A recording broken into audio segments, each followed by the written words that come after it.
Good morning. My name is Oriol Bove, and I am here to present our paper with title Analytical Design Method for the Improvement of Steel Structures Stability. The rest of the authors of this paper are Miquel Casafont, Miquel Ferrer, Francesc Lopez Almansa, and also Francesc Roure. First of all, we will describe which are the characteristics of the considered structures. First of all, the structures considered must be light. The structures are made from pre-designed interchangeable bar-like elements, and also the characteristics of all the elements involved in the structure must be known, either by tests or by cross-sectional properties. One question that one could ask to himself could be, why not to use an optimization technique? Well, the reason is that these type of structures used to be unstable, so the second-order effects are important, and so the analyses are more complex.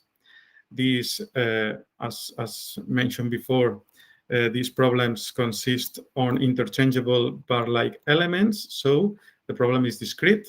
An optimization problem with discrete parameters is more complex.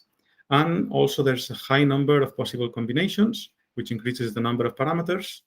Additionally, there's mutual dependence on the stiffness of some of these parameters. For example, the stiffness of the connection, beam to column, can depend on the combination of beam and column. This also increases the number of parameters. And for this type of structures, additionally, the cost is not always easy to express as a closed form. Why? Because many times the production cost is involved, and the production has a cost that cannot be translated in parameters, in direct parameters of the analysis.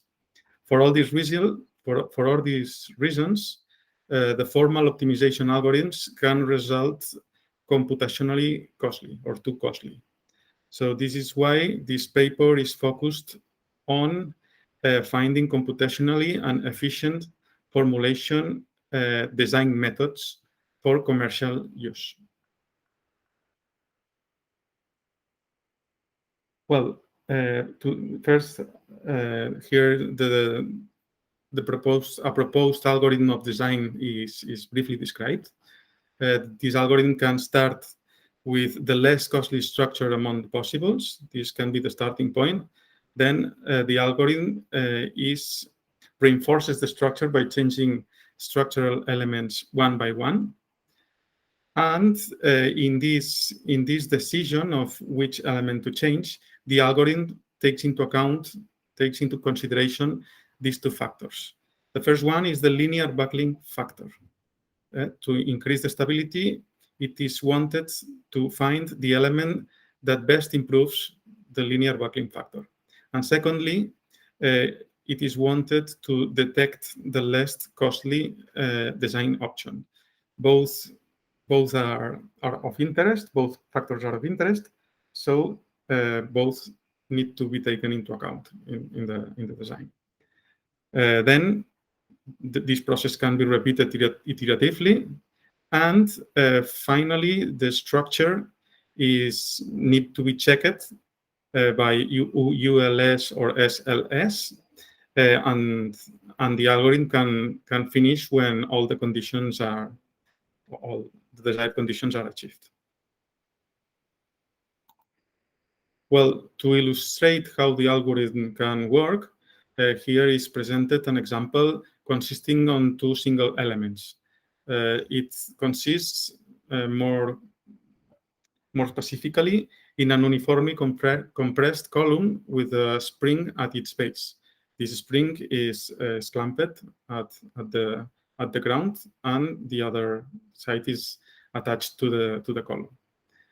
So by analyzing how the critical load of this system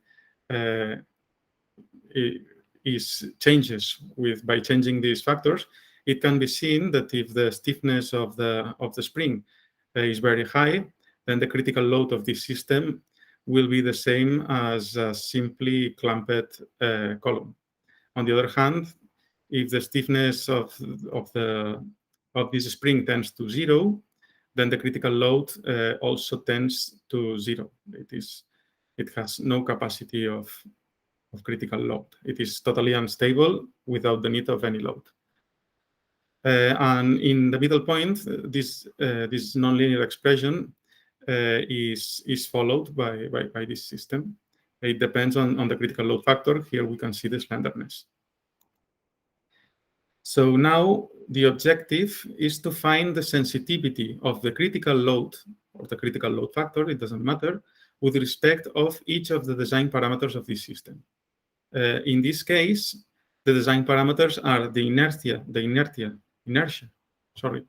of the column and the spring constant, the spring linear constant K of this spring. Then there's another parameter that can be found by knowing the characteristics of the products of the bar-like elements or by the springs or the connections, knowing the price and knowing how the parameters change. It can be found this relationship between the increase of cost divided by the increase of the property. The one that now is used with respect to the next one in price. This parameter Cy or Ck represents this concept. So by the combination of this sensitivity presented in the previous slide and this new factor, it can be found, this factor of here, that is represents the increase of cost divided by the increase of the critical factor. And this factor needs to be minimum because the cost is wanted to be minimized and the critical load factor is wanted to increase. So one option is to work with this factor in order to find both to compromise the two objectives of the algorithm. Here it can be seen that by the use of these numbers of an example, in this occasion, it is more efficient in terms of economy and also in terms of critical load factor to change the connection with the floor. Well, and now this example can only be academic because it only uses two parameters. So to generalize it, it is found this sensitivity of the critical load factor of a whole structure made of bar-like elements with respect to a design parameter. It can be done, this analysis, for all the elements of the structure, then find all the sensitivities, and with combination with this other parameter, which was Cy, which is this one, by combining these two parameters, it can be found this Willett parameter here that needs to be minimized. So in a whole structure that has a particular combination of elements, the element to be changed is the one that minimizes this value. Moreover, other relevant parameters have been determined in this project, and these are these two. And these two only take into consideration structural criterion, not economical criterion. So if the objective of a structure is to be increased in terms of stability, the minimum number of changes that need to be done can be found by the use of these parameters.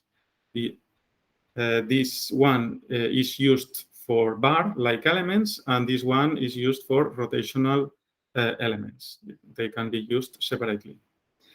And finally, an approximate expression of the critical load factor with respect to all the involved parameters is found here, which is found to be very efficient, to find very efficiently the values by the use of a simple formula of the critical load factor. Well, finally, we want to comment that all this research has ended into a project that is of real use for pallet rack producers, and also research has been done in this direction. Pallet racks are structures that fit all these conditions mentioned before. They are light structures. They bear a high value of load. They are unstable, etc., etc. Finally, the conclusions are, firstly, that a simplified stability-based method design technique is presented, that the member and joint indicators help the designer to detect the element that best contribute to the global stability, the approximate expression of the critical load is provided, and that the proposed approach might be useful for sensitivity analysis also. So thanks for your attention, and if you have any question.